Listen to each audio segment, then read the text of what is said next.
Have you ever seen the ghost of a mafia boss? Chances are, if you have, you probably didn't even realize it was a ghost. That's because ghosts don't tend to go around telling people they're dead. In fact, most ghosts, just like living people, mind their own business, try to stay out of sight, and certainly don't want to be bothered. However, there is one exception to this rule. In today's video, we'll be looking at a story from 1999 that shocked the world when it broke.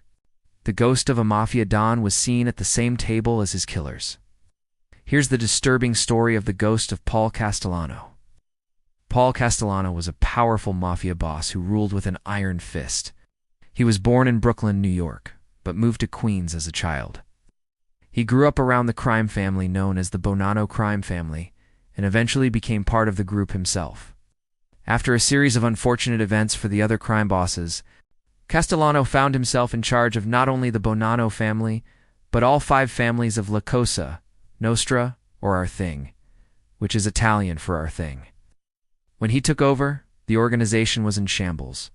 Rival gangs were fighting each other, families were feuding, and the whole enterprise was hemorrhaging money. But Castellano was up to the task. Under his leadership, La Cosa Nostra returned to profitability, and violence once again became its norm. He led the group with a violent hand, murdering anyone who crossed him or his family, including members of his own organization. Castellano was also known for being incredibly frugal, so much so that he was nicknamed the Bank. He liked to count every penny and make sure that no one was wasting any money. This made him unpopular with some of his fellow mobsters, who felt that he wasn't generous enough, but he didn't care about their feelings. He was the boss, and they were his soldiers. They would do as he said and earn their money honestly through means that were legal. By the mid-'80s, the FBI had been keeping tabs on Castellano and his crew. They had enough evidence to charge him with several crimes, including racketeering, extortion, and murder. But they needed more. They needed something that would put away the aging mobster for good. Thankfully for them, one of Castellano's own men turned rat. This man was named Michael Francis, aka Crazy Mike, and he gave the FBI everything they needed to prosecute Castellano. The FBI arrested Castellano in June 1986. He was charged with drug trafficking, extortion, bribery, and illegal gambling. It looked like the end for the ruthless mobster. But everyone in the Mafia knew that Castellano could never be put away for good. He had too much money and too many friends in high places. The judge saw that he wasn't going to be able to keep Castellano locked up, so he made sure that he was given a harsh sentence anyway. He sentenced him to 27 years in prison. Castellano may have gone down easy, but he was far from finished. The aging mafioso spent his days in prison counting the bars on his window and planning his revenge. All the while, Crazy Mike swam in the witness protection program, enjoying his new life and new identity, not knowing that he had made one grave mistake. You see, when you turn rat, there's no turning back. Your old friends will look to kill you, and your new friends woe and help you when they come knocking. After Castellano got wind of what Crazy Mike did, he sent a message to him through another inmate. He told him that he would kill him the minute he got out of prison. Now, this was nothing out of the ordinary for Castellano. He had done things like this before, so Crazy Mike didn't think anything of it. He figured that he would be safe in his new life. But he couldn't have been more wrong. On April 1999, Castellano was released from prison. He was too old for prison, and the government wanted to get rid of him. At least that's what they said. But everyone knew that they were letting him out, so that he could tie up loose ends. One of those loose ends was Crazy Mike. As soon as Castellano stepped out of prison, he went straight to Mike's house and knocked him down. His 2 sons tried to stop him, but Castellano shot them both and then finished off Crazy Mike. When the police arrived at the scene, they found Crazy Mike and his sons dead. Castellano was nowhere to be found. It seemed like Castellano was going to get away with it once again. But the FBI weren't going to let that happen. They'd been watching Castellano for months and knew where he had gone. They arrested him shortly after and threw him back in prison.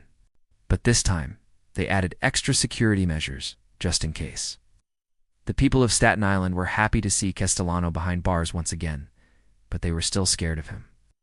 They knew that he was dangerous, and that he would be out for blood if he ever got out again. But those fears were nothing compared to what was about to happen next. On October 1999, Paul Castellano sat down to dinner at a restaurant in Staten Island. He was having dinner with his son-in-law and several other men when suddenly he froze. He looked up towards the ceiling and whispered, "They're here." Then he fainted dead away. The people at the table with him panicked and called 911. The paramedics arrived quickly and rushed Castellano to the hospital. But he was already dead. He had suffered a heart attack. But that wasn't the strangest part. When the police searched his body, they found a gun in his pocket. This was a real gun that was loaded and ready to fire. If the men he was having dinner with had moved first, they could have easily killed him. But they didn't. They waited for Castellano to die of a heart attack. But there was one other strange thing about his death. Witnesses at the scene reported seeing the ghost of Castellano at the same table after he died. They described seeing a translucent figure of an older man sitting at the table calmly smoking a cigar. Some witnesses even said they heard him talking to the men who were with him. Of course, the police didn't believe these stories. They had enough evidence to prosecute Castellano without needing ghost stories. Plus, they didn't believe in ghosts. But the people who witnessed the ghost were adamant that what they saw was a ghost. These people weren't criminals or drug addicts. They were normal, everyday people who had never seen a ghost before. So why wouldn't they be lying? We may never know the truth about what happened that night. But there are a few theories out there. Some people believe that Castellano's ghost came back to finish what he started. Maybe he knew that he was dying and wanted to take out his enemies before he kicked the bucket.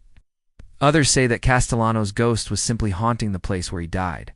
After all, he had a heart attack at the table. It's not like he died peacefully in his sleep. There is even a theory that Castellano's ghost was actually the ghost of one of the men who died at his hands.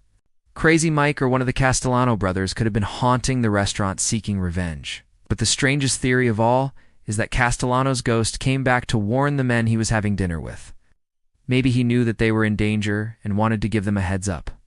Or maybe he was trying to tell them that he was going to die. Whatever the reason, no one can deny that a ghost was seen at the same table as the Mafia boss when he died. Now it's time to make your voice heard. Leave a comment below with your thoughts on this case. Do you believe in ghosts? Have you ever seen a ghost? Let us know in the comments. And if you haven't already, be sure to subscribe and ring the bell for notifications for more crime content. Thanks for watching. We'll see you next time.